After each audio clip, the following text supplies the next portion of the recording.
Segunda parte. Más allá de los sonidos y de las imágenes. 7. Digno del nombre sonoro.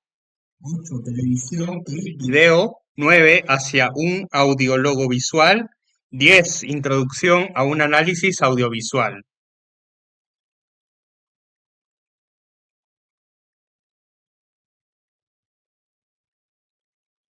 7. Digno del nombre de sonoro.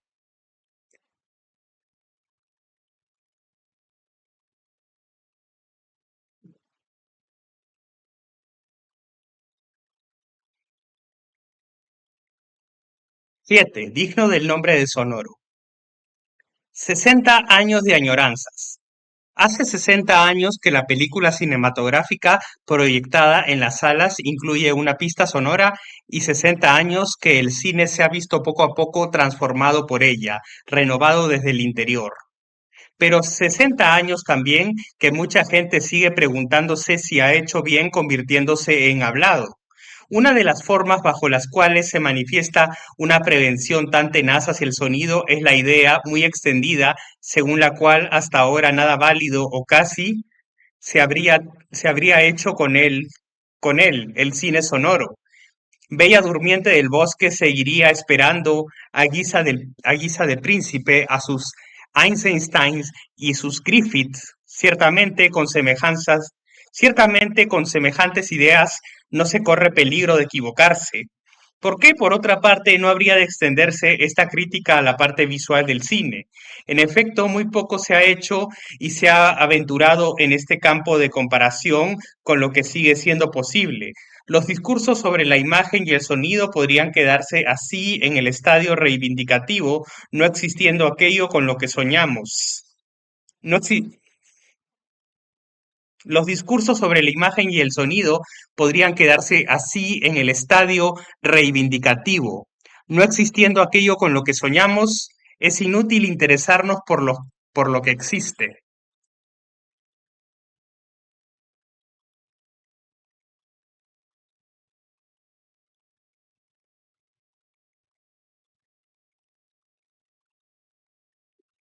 Pero nuestro punto de vista sobre la cuestión aquí no es el de hablar en abstracto en nombre de lo que queda por hacer, sino más bien preguntarse si se ha tomado bien la medida de los cambios ya acaecidos y si observamos de entrada en el cine sonoro desde un punto de vista retrógrado, lamentando más o menos explícitamente que el bribón no haya permanecido amablemente mudo como nos gustaba.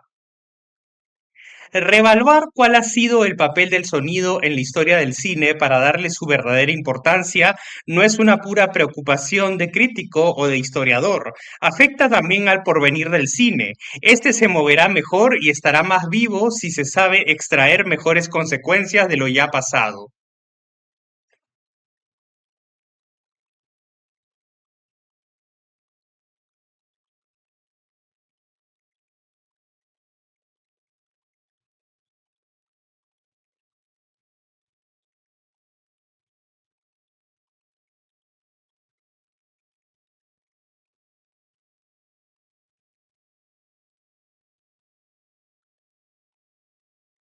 Hasta aquí, la historia del sonido en el cine se ha contado casi siempre en función de la ruptura que habría producido en cierto continuum.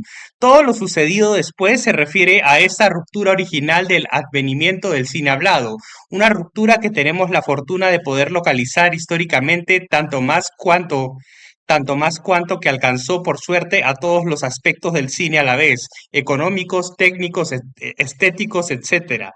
Pero después de esto, si se recorre lo que se escribe generalmente sobre el tema, es como si no se hubiera producido ya nada. Siguen aplicándose los mismos modelos y emitiéndose los mismos lamentos que hace 50 años. Ahora bien, nos parece que más allá de la historia visible, discontinua del cine, marcada por sucesos ruptura, localizables, que son como fechas de grandes batallas, fáciles de aprender, se sigue una historia continua, hecha de cambios más progresivos y más difíciles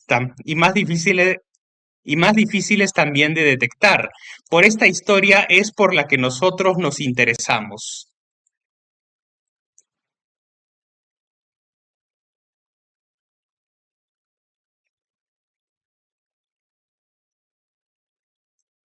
Una definición ontológicamente visual. Ontológicamente hablando e históricamente también, la situación del sonido en el cine consiste en un además. Todo consiste en efecto en que, incluso dotado de sonido síncrono tras 30 años de existencia en los que había sabido prescindir de él y cargado con una banda sonora cada vez más rica, brillante y escandalosa en estos últimos años, incluso entonces el cine no ha dejado de conservar intacta su definición ontológicamente visual. Un filme sin sonido sigue siendo un filme sin imagen o al menos sin marco visual de proyección no lo es salvo conceptualmente en un caso límite como el Ende de Walter Ruttmann de 1930, una película sin imágenes, como su autor la definió, constituida por un montaje de sonidos sobre pista óptica.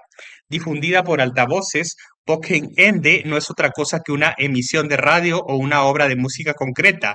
No se convierte en película, sino referida a un marco siquiera vacío de proyección.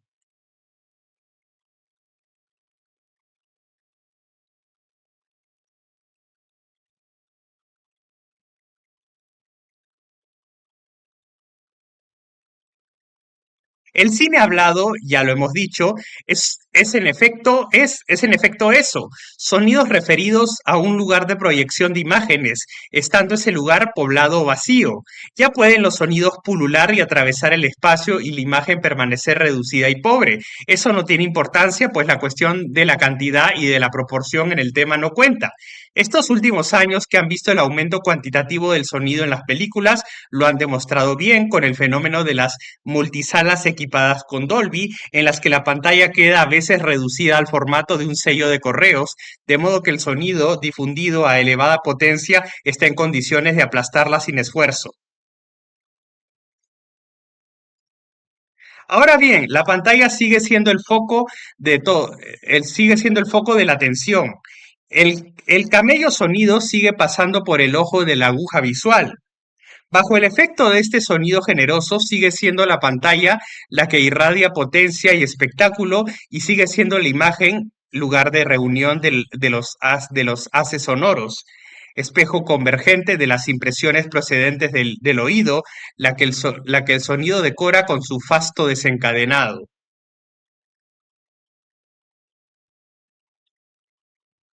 ¿Cómo puede esto funcionar así?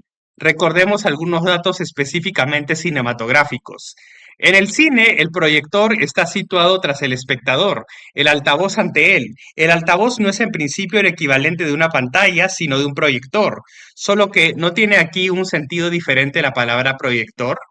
En la cuestión de la proyección interviene también el modo de propagación. La luz se propaga, al menos aparentemente, de manera rectilínea, pero el sonido se expande como un gas.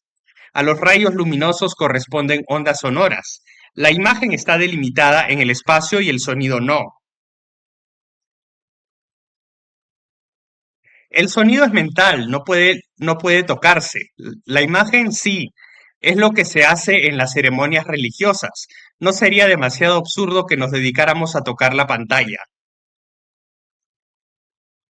También podría decirse que en el cine es la imagen la proyectada y el sonido el proyector, en el sentido de que este proyecta sobre la imagen valores, sentidos. Sin duda, insidiosamente, este sonido multipresente de hoy ha desposeído a la imagen de ciertas funciones, por ejemplo, la de estructurar el espacio, ha modificado su naturaleza, pero al mismo tiempo le deja su lugar central, focalizador de la atención. La progresión cuantitativa del sonido en cantidad de potencia, cantidad de información y número de pistas sonoras simultáneas no ha derribado, pues, a la imagen de su pedestal.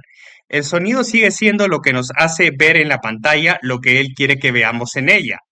No obstante, el sonido multipistas Dolby, cada vez más frecuentemente a partir de mediados de los años 70, no carece de efectos directos o indirectos. Empecemos con el nuevo lugar que ha permitido conquistar a los ruidos.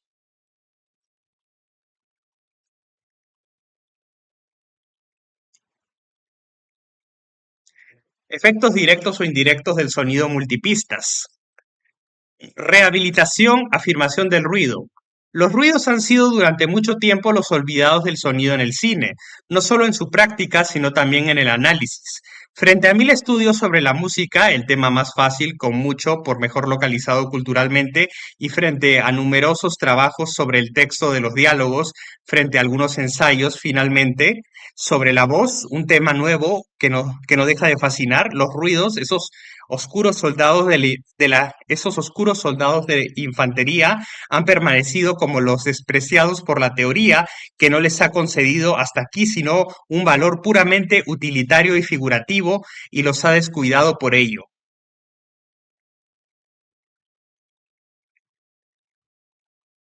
Esta negligencia es, para una gran parte del cine clásico, proporcional a su escasa presencia en las películas mismas. Todos guardamos en el oído sonidos cinematográficos, el silbato del tren, los disparos, el galope de los caballos en los westerns, los tecleos de la máquina de escribir en las escenas de comisaría, pero olvidando que solo intervienen puntualmente y son siempre extremadamente estereotipados.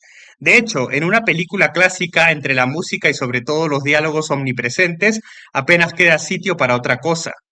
Tómese un filme negro americano o un Carné Prevert de los años 40. ¿A qué se reducen los ruidos? A una serie de pasos discretos, algunos vasos que tintinean, una docena de disparos, y eso con sonidos tan pobres acústicamente, tan abstractos, que parecen cortados todos con la misma tela gris e impersonal. Las excepciones citadas del cine clásico siempre son las mismas, lo suficientemente escasas como para confirmar la regla. Tati, Bresson y otros dos o tres. Es todo. A esta situación pueden encontrársele razones a la vez técnicas y culturales. Técnicas, el arte de la toma de sonido que se desarrolló desde los primeros tiempos de la grabación, se localizó principalmente en la voz, hablada y cantada, y en la música, no en los ruidos, que plantean problemas de grabación particulares. Como resultado de ello, estos en las películas de antaño no sonaban bien y obstaculizaban con su presencia la comprensión de los diálogos. Se prefirió, pues, difuminarlos o reemplazarlos por sonorizaciones estilizadas. Culturales. El ruido es un elemento del mundo sensible totalmente desvalorizado en el plano estético. Basta ver los sarcasmos y las incredulidades que desencadena aún hoy, incluso entre gentes cultas, la idea de que alguien puede hacer música con eso.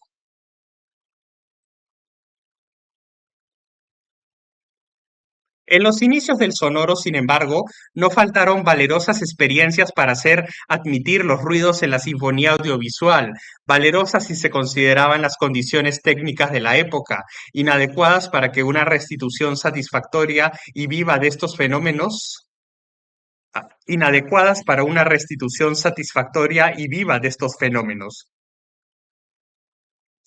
Pueden encontrarse, por ejemplo, entre los soviéticos, Bertov, Pudovkin, y entre los franceses, en especial Renoir y Duvivier, que hicieron algunos esfuerzos para hacer presente, tras los diálogos, la sustancia sonora de la vida y de la ciudad. También entre los alemanes, pioneros de la grabación y grandes técnicos de la cuestión, a quienes se deben tentativas como el asombroso Abschied de 1930. Tomando como marco único el interior de un piso, esta película de Robert Siodmak en efecto jugaba con los ruidos domésticos y los rumores de la vecindad. Estas tentativas dispersas se beneficiaron de que en un primer estadio, el sonido había expulsado la música que provenía de debajo de la pantalla, no recurriendo a ella más que si estaba justificada por la acción en cuanto música diegética. Había pues espacio libre para los ruidos. En este canal aún estrecho, en este can, Había pues espacio libre para los ruidos en este canal aún estrecho del sonido óptico cinematográfico de los primeros años. ¿Qué sucedió a continuación? Sucedió que la música de foso, la que comenta la acción desde el lugar privilegiado de su foso de orquestas imaginario, volvió con fuerza al cabo de 3 o 4 años, desalojando a su vez a los ruidos durante mucho tiempo. Fue a mediados de los años 30 una marea de filmes dotados de un acompañamiento musical indiscriminado, emparedados entre unos diálogos y una música igualmente prolijos. Los ruidos se hicieron entonces discretos y tímidos, más ligados a una sonorización estilizada y codificada que a una verdadera expresión carnal de la vida, sobre todo si se tiene en cuenta que se juzgaba a la música como encargada de restituir el universo sonoro y de contar a su manera la tempestad, el murmullo de los arroyos o el torbellino urbano, recurriendo a todo el arsenal de los procedimientos orquestales experimentados en el último siglo y medio y familiares al oído del espectador.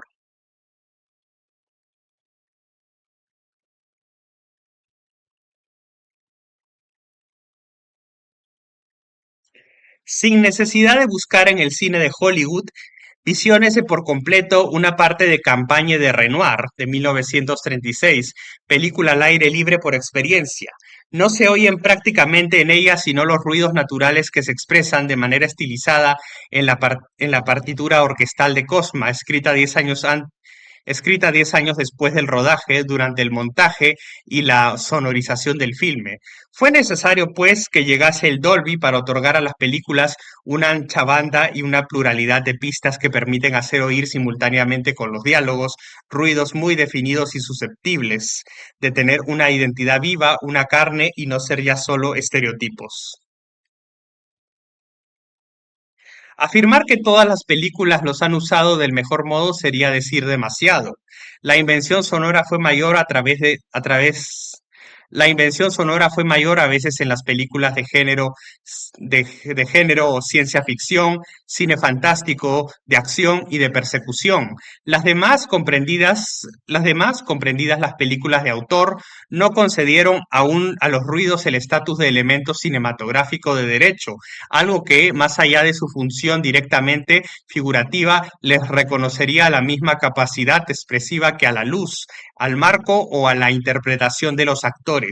Y no se trata de una cuestión de presupuesto al hacer una película es lo que menos caro cuesta.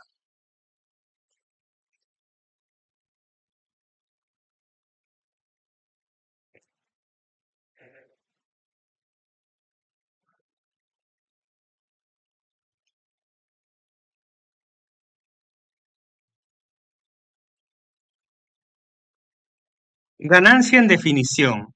Basándose en que desde finales de los años 20 el sonido utilizó en la mayoría de los casos un canal que sigue siendo el mismo, el de la pista óptica, se finge creer muchas veces que nada sucedió antes del movimiento del Dolby. En realidad, basta comparar auditivamente el sonido de un filme de principios de los años 30 con el sonido de un filme de los años 40 y este último con uno de los años 50 para reconocer que incluso antes de la generalización de la de la noise reduction, tuvo lugar una importante evolución técnica en el sentido de en el sentido de una progresiva definición. ¿Ha desembocado en un sonido mejor? La cuestión no es esa, es ante todo reconocer el cambio.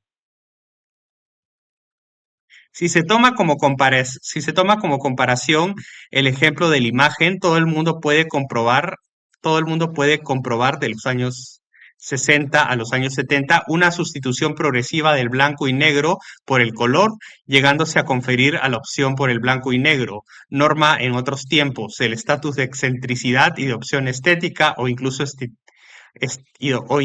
estetizante. En el campo del sonido han sucedido paralelamente acontecimientos igualmente decisivos, pero de modo más gradual. Si en el de lo visual se hubiese pasado por etapas insensibles de una imagen hecha de contrastes en blanco y negro absolutos a una imagen que dispusiera de todos los matices de color y de luminosidad, esto daría una equivalencia justa de lo que se ha producido en el sonido. En el principio del cine hablado, en efecto, la banda de sonido, como se dice, era aún bastante limitada, lo que imponía por una parte no mezclar demasiados sonidos para que resultasen audibles, y por otra parte, cuando había superposición, elegir uno como destacado.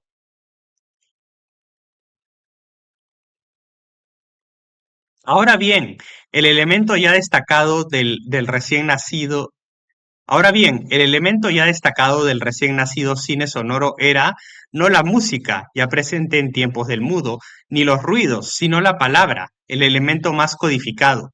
No se trataba tampoco de proponer bandas sonoras sensorialmente complejas, sino de hacer oír algo claro y distinto, y en cuanto a los ruidos y a las músicas, lo más estereotipado posible para que fuese inmediatamente reconocible.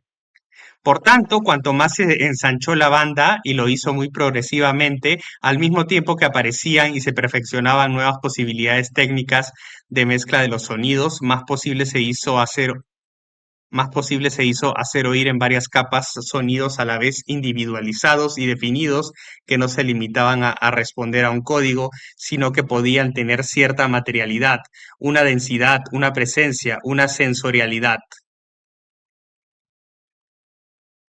Que ello fuera posible no quiere decir ciertamente que todos empezaran a utilizar enseguida esta posibilidad. De hecho, en la mayor parte de los casos siguió recurriéndose a los mismos ruidos secos e impersonales de antaño, pero poco a poco, sin embargo, fueron haciéndose oír tras las voces y más allá de la música de acompañamiento unos ambientes sonoros vivos, y el sonido adquirió especialmente en las zonas del medium agudo y del agudo una riqueza de detalles que ha terminado por cambiar, por impregnación, la naturaleza de la imagen misma. Infusión del sonido en la imagen. Podría decirse que es en el seno mismo de la imagen donde se manifiesta la mayor influencia del sonido en el cine. Cuanto más nítidamente se oyen los agudos, más rápida es la percepción sonora y más vivo es el sentimiento del tiempo presente. Y cuanto más se define el sonido de las películas en los agudos, más induce este una percepción rápida de lo que se ve, puesto que a la vista se orienta mucho por la audición, y más favorece en el cine un ritmo hecho de múltiples sensaciones fugitivas, de choques, de sucesos espasmódicos, en lugar de deslizamiento continuo y homogéneo de sucesos. El ritmo muy tenso, speed, de cierto cine actual se debe pues a la influencia del sonido infundido, podría decirse en el interior del cine como tal. Esta evolución, la generalización del procedimiento Dolby, ha constituido en definitiva un salto brusco en un proceso más antiguo y progresivo que ya lo venía preparando. Hay tanta diferencia entre el sonido de un Renoir de principios de los años 30 y el de un Bresson de los años 50, como entre el Bresson de los años 50 y un Scorsese de Dolby de los años 80, en quien el sonido vibra, se desliza, se estremece y cruje, crepitar de los flashes en Toro Salvaje, choques de las bolas de billar en El color del dinero.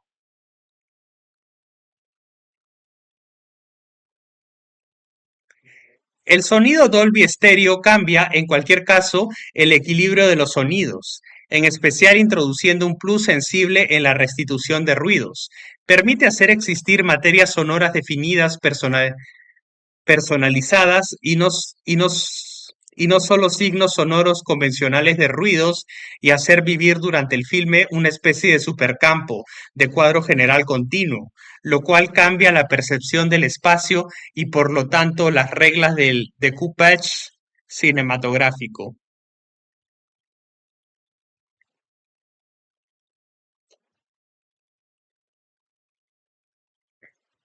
Supercampo, influencia en el decoupage.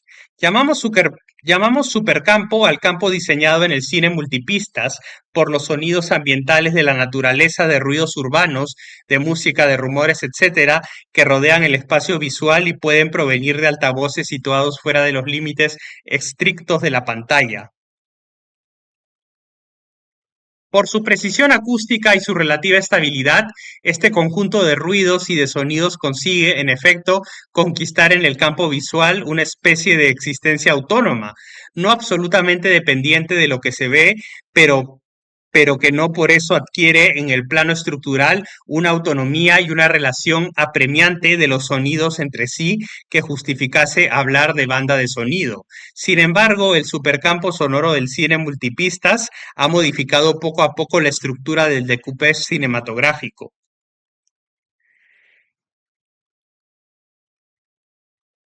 Este último efectivamente, este último efectivamente se ha apoyado durante mucho tiempo en una dramaturgia del plano general. Queremos decir con esto que el plano que demuestra el conjunto del decorado era el decoupage, era queremos decir con esto que el plano que muestra el conjunto del decorado era en el decoupage un elemento estratégico de gran fuerza dramática y visual, puesto que ya se le coloca al principio, en medio o al final de una escena dada, hacía sentir de súbito el espacio ambiente, recordándolo y al mismo tiempo restituyendo a los personajes en el marco y daba una resonancia particular al momento en que intervenía. Ahora bien, el supercampo, como efecto lógico, ha privado al plano general de su papel narrativo, puesto que instala de modo permanente, de manera más concreta y sensorialmente convincente que, que en las películas, que en las películas.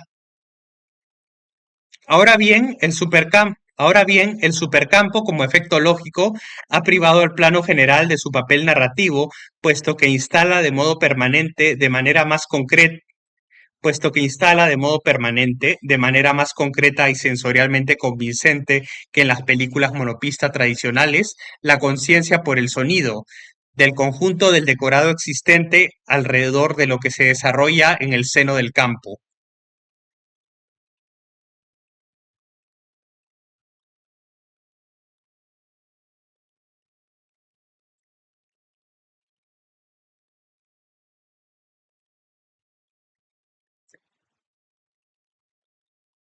Por un proceso espontáneo de diferenciación y de complementariedad, se ha asistido además en la imagen favorecida por este supercampo a una multiplicación paralela de los planos cercanos, parciales y fragmentados, especie de solistas que interpretan la imagen, la cual parece dialogar con la orquesta sonora en un concierto audiovisual. Cuanto más vasto es el sonido, más íntimos son los planos, como en la misión de Roland Joff de Roland, como La misión de Roland Joffe, Her de Milos Forman o Blade Runner de Riley Scott.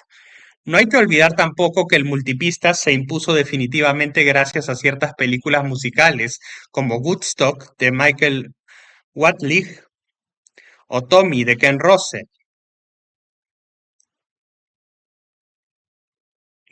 Estos pretendían, en referencia a los conciertos de rock, renovar el espectáculo cinematográfico, instaurando una especie de participación de comunicación entre el público mostrado en el filme y el público de la sala. El lugar del filme ya no quedaba confinado en la pantalla, se convertía, por decirlo así, en toda la sala, por la vía de los altavoces que difundían, en especial, rumores de multitud. En relación con este sonido global, la imagen ha tendido a convertirse en una especie de reportaje a distancia, de retransmisión por medición de la cámara de cosas que percibimos como si estuviesen normalmente situadas fuera del alcance de nuestro campo visual.